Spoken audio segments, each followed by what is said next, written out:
Beste urte batez jarraian oso ezagun egitera iritsi da Donostiako zinemaldia mundu osora.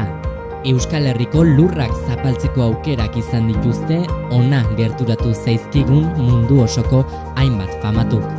Famatu hauekin batera jarraitzaileak ere gerturatu dira Donostia aldera eta hauek ere, noski, beraiekin egoteko aukera ez zutenez inola ere galdu nahi.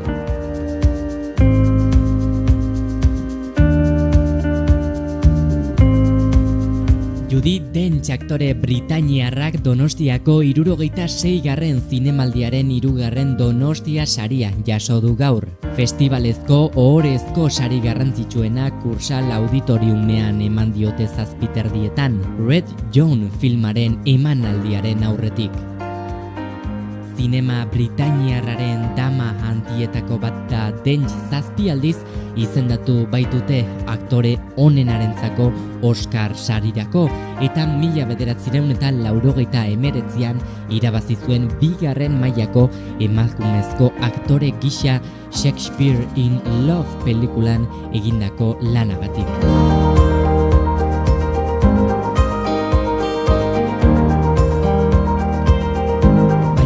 Donostiako zinemaldian izan dugun aktoretako bakarra, Ryan Gosling aktoreak First Man filma aurkeztu baitzuen astelenean Donostiako zinemaldian Perlak sailean Claire Foy aktorearekin batera eta Neil Armstrong gorpuztu duen aktoreak prentsaurrekoa baliatu baitzuen Donald Trumpek egindako adierazpen batzuei erantzun ahal izateko. Trumpek pelikularen aurka egin zuen, ez baitu pantailaratzen astronautek ilargian Alemaniako estatu batuetako bandera ezarri zuten unean.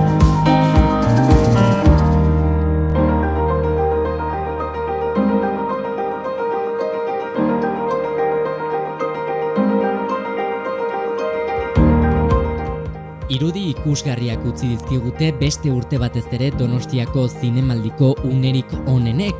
Arrakastatsua izan da eta 2018ko zinemaldi honetara ere uste baino jende gehiago gerturatu da beste urte batez ere. Eta besterik gabe 2018ko zinemaldi honek utzi dizkigun irudiak hauetxek izan dira. Mila esker guztioi.